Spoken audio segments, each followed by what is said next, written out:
Kita akan kembalikan perbincangan. Saya berikan kesempatan kembali kepada Mbak Rustika tadi karena sempat dipotong karena tadi menjelaskan ada fenomena yang menarik. Mungkin bisa diulang kembali. Apa fenomena menarik menurut pandangan dari Mbak Rustika tadi, Mbak? Silakan. Kami itu kan selalu melakukan riset setiap sehari pasca debat. Jadi biasanya sehari pasca debat itu selalu ada postingan dengan engagement tertinggi itu berasal dari platformnya tuh TikTok.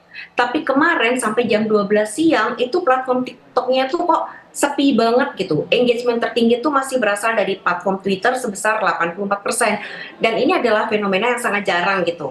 Nah, kemudian kita ulik lagi gitu, apa yang menyebabkan kenapa TikTok ini tidak menyebar dengan cepat gitu. Terus kita lihat beberapa isu yang muncul terbanyak pada saat debat capres kan munculnya lebih banyak di Twitter ya gitu. Jadi urusan alutsista, soal utang, soal Gaza itu adalah isu terbesar gitu. Sementara TikTok itu adalah satu platform media sosial yang sifatnya tuh ringan, humor, menyenangkan. Kalaupun kita bicara soal politik itu juga harus dikesankan dengan ringan. Jadi politainment lah gitu. Nah, sampai jam 12 siang gitu. Terus kemudian tiba-tiba tadi pagi, jadi ternyata sore sampai malam hari itu berubah total gitu. Di mana terjadi gerakan, bukan gerakan ya, maksudnya netizen itu tiba-tiba kok berubah total gitu dan memention dan membentuk TikTok kan dan kemudian engagementnya tuh besar sekali. Bahkan sampai pada jam ini itu engagementnya itu di Anies ada 8,4 juta, kemudian Prabowo itu ada di 15 juta, dan di Ganjar ada 4,45 juta. Nah, sebenarnya kenapa engagementnya tuh tinggi karena kan kemarin itu ada saling serang kan gitu dan itu Ya, cukup besar gitu. Nah, tapi ternyata tiba-tiba ada perubahan karena munculnya fenomena TikTokers itu di media sosial dan arahnya ke Prabowo semua gitu. Arahnya tuh jauh sekali ke Prabowo. Dan waktu kita lihat gitu sebenarnya, nah hmm, di antara Prabowo itu, jadi setiap paslon itu memiliki setiap media sosial itu karakter sentimennya berbeda-beda gitu. oke. Nah, ternyata di Prabowo itu di Twitter itu negatifnya besar gitu ya, di Hmm, YouTube-nya besar. Tapi tiba-tiba di baik, TikTok itu sentimen baik. negatifnya tuh kecil Ya, gitu. baik, baik Nah, Mbak Rustika. Mungkin mohon maaf, kita tahan ya. sampai di situ terlebih dahulu, sampai tadi yang diamati oleh Mbak Rustika dan juga Mas Fahmi. Mungkin kita juga bisa dengarkan bagaimana pandangan dari masing-masing juru bicara pasangan capres-cawapres ini. Mas Husnil terlebih dahulu, seperti apa melihatnya? Data-data yang tadi disampaikan baik Mas Fahmi ataupun juga Mbak Rustika. Pertama begini, satu hal yang kami sadari bahwa ini harus kami syukuri, Mbak. Karena semua ini bergerak karena organik. Kalau dilihat dari perspektif yang faktanya, itu kan sejak dulu Pak Anies itu tidak punya buzzer, Pak. Tidak punya buzzer kita itu. Berbagai upaya yang dilakukan Pak Anies di Jakarta dan sebagainya itu kita kalah di mana? Di sosmed, Pak. Faktanya kita selalu menang gitu. Di fakta, di realitas, di lapangan kita selalu menang, tetapi di buzzer, ini karena kita nggak punya buzzer. Nah, tetapi dengan hasil yang hari ini itu kita membanggakan. Artinya apa? Artinya sebenarnya arus gelombang perubahan itu menjadi kesadaran banyak orang. Baik, Itu penting menjadi pesan bagi semua bahwa kondisi ini harus diubah. Kira-kira gitu. Dan itu mendapatkan positif sekali. Dan kita lihat tadi misalnya dari siapa? Mas Ismail Fahmi. Itu fakta kan. Ya kan? Semua bilang Pak Anies itu tidak punya buzzer. Selesai sudah. Artinya apa? Ini semua gerakan organik oke. dan ini tidak terorganisasi oleh siapapun dan siapapun.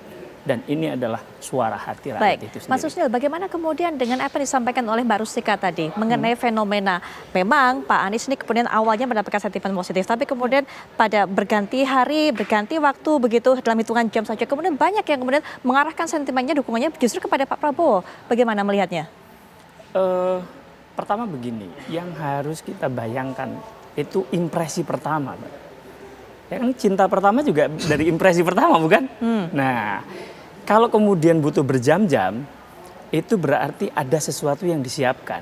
Apapun itu kita nggak tahu. Tetapi poinnya adalah kalau kita lihat sejak tadi malam terus kemudian dari pagi, itu ada gelombang orang nangis.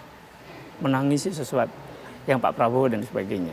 Nah, menurut kami serangan atau apapun yang dilakukan oleh Pak Anies kemarin itu tidak ada yang personal. nanti personal. Karena apa? Karena semua untuk urusan publik. Gini, kita lihat sebenarnya kalau saya sudah berinteraksi dengan Pak Anies belasan tahun, Mbak. Ada rasa ketidaknyamanan Pak Anies. Saya baru melihat hari itu, saat itu, Pak Anies tidak agak nyaman ketika harus berhadapan itu. Tetapi beliau mengambil langkah itu demi apa? Demi publik. Baik. Karena harus ada yang bertanya Oke. dan mempertanyakan berbagai hal terkait publik kepada Pak Prabowo sebagai calon presiden Oke. dan sebagai pejabat publik. Kira-kira Baik. begitu. Nah, kita batasi sampai di situ, tapi juga Mbak Sarah punya catatan. Karena kalau tadi Mas Husnul mengatakan, wah ini kemudian kenapa tahu-tahu ada fenomena ini bergerak ke Pak Prabowo? Apakah memang digerakkan atau mungkin ada dibangun narasi tertentu, ada gelombang menangis kalau tadi disinggung oleh Mas Husnul? Jujur, yang pertama tadi juga pas di break kita sempat bilang ya bahwa di kami tuh kami kaget. Kaget karena rupanya reaksi publik sedemikian rupa. Saya waktu di Nobar, istilahnya kita kalau misalkan di antara tim sendiri, ya kita bisa mungkin sedikit mengantisipasi. Wah ini pas di bagian yang ini kita marah, yang pas di bagian ini kita kecewa, kita kaget. Tapi bahwa reaksi publik, jujur itu kan sampai malam ya debat ya. Di pagi hari itu pertama kali saya ketemu dengan teman saya untuk kita persiapan ke titik gitu ya, ke dapil. Dia tuh sampai bilang ini baru pertama kali saya nonton debat, dia bilang. Sebelumnya yang dua yang lain dia hanya nontonnya itu setelah pasca, jadi melihatnya hanya bagian klip-klipnya. Dia bilang baru pertama kali nonton dan itu dia bilang dia teriak-teriak sendiri. Dia merasa kayak mau udah ngelempar air, udah mau ngelempar sepatu katanya. Saya bilang ini baru dari satu orang. Oke. Tiba-tiba setelah itu seharian sampai malam saya sampai dikirimin orang ada yang mengirimkan video yaitu tadi tiba-tiba ada yang nangis. Bahkan dia menyatakan dirinya secara terbuka pendukung dari paslon lain.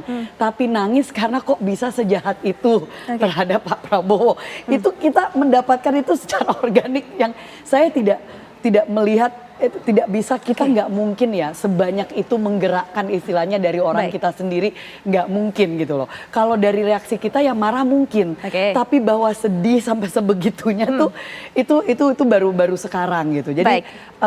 ini hal yang fenomena bisa dikatakan fenomena karena nggak disetting dan saya rasa sampai ada yang menyatakan yang tadinya mendukung ke satu Oke. ke satu pihak gitu ya. Tetapi Pindah. sekeluarga akhirnya pindah. Oke, baik, Mbak Hanya Sarah. karena dari debat semalam. Padahal di antara 3 debat, sebenarnya yang nonton debat malam itu jumlahnya paling sedikit. Oke. Di antara semua debat. Ya. Tapi reaksinya yang kita dapatkan itu luar Lebih masif, biasa. begitu. Sangat Baik. masif, luar biasa. Anda sudah dengarkan juru bicara 1, 2 sama-sama mengklaim bahwa kemudian suara yang mendukung capres mereka ini betul-betul organik. Tidak ada yang menggerakkan, tidak ada dorongan, tidak ada settingan begitu kan. Lalu bagaimana dengan Mas Eko? Mas Eko, kalau tadi dikatakan oleh Mas Fahmi, kemudian juga Mbak Rustika, engagement yang paling rendah sebenarnya Pak Ganjar. Walaupun memang sentimen positifnya cukup tinggi, sentimen negatifnya rendah. Tapi kemudian yang paling jarang diperbincangkan interaksinya justru Pak Ganjar. Ya, kalau kita lihat ya dalam konteks reaksi emosi kan sebetulnya itu nggak bisa kita setting reaksi emosi. Dia terekspresi pada saat itu juga, Oke. ya kan? Pada saat nonton sesuatu yang sedih, sesuatu yang menggembirakan, dia ketawa saat itu juga, dia menangis saat itu juga, Ya. dan kemudian itu tergambar dari data yang ditampilkan oleh banyak stasiun TV pada saat itu juga. Pada saat debat berlangsung. Iya dong. Oke. Kompas misalnya, CNN juga, terus kemudian TV One juga, kan jelas itu ada sentimen negatif, ada sentimen positif pada saat orang nonton. Oke. Saat itu juga. Dan Mas Ganjar menempati sentimen positif paling tinggi di beberapa stasiun televisi yang memang melakukan siaran debat tersebut. Nah, kemudian ada jeda 1 hari. Ya. Jadi Minggu malam, Senin, tiba-tiba malam hari ini terjadi rame reaksi emosional menangis. Oke. Ini kan ada jeda sekian hari, tiba-tiba ada reaksi emosional menangis. Buat saya menarik ini, yang pertama karena menempatkan publik ini membaca betapa lemahnya Pak Prabowo di debat itu. Di debat yang berbicara soal konsep pertahanan yang mestinya ini adalah bidang yang dikuasai beliau. Sebelum debat ini, setiap pendukung Pak Prabowo misalnya meyakini, oh ini mah makanan hari-hari. Mas Ganjar ini bukan bidangnya, pasti akan dilahap habis.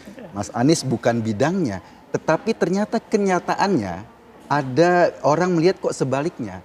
Pak Prabowo seringkali tidak mampu menanggapi pertanyaan-pertanyaan terutama dari serangan-serangan Mas Anies.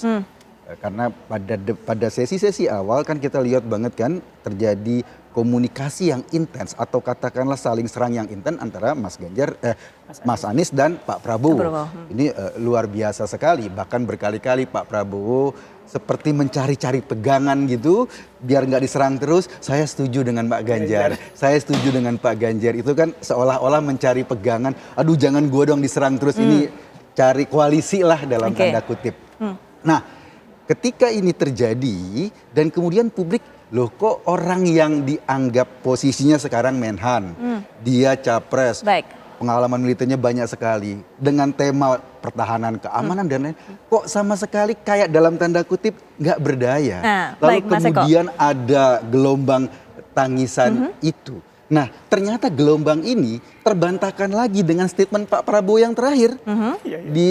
Ketika justru mengucapkan ini, orang tahu lah statement Pak Prabowo mengatakan bahwa ada yang bertanya soal tanah dan lain-lain. Itu pinter apa goblok? Kata-kata goblok itu kemudian kita kontraskan dengan gelombang tangisan ini. Kok agak jauh banget ya? Baik gitu Mas loh. Eko, mungkin saya tahan sampai di situ dulu. Nanti saya berikan kesempatan Mas Eko juga untuk menjelaskan lebih lanjut juga. Mbak Sarah nanti silakan tanggapannya, Mas Husnul juga. Kemudian nanti juga masih ada data yang akan disampaikan oleh Mbak Rustika dan juga Mas Fahmi. Tapi setelah jeda kami segera kembali saat lagi.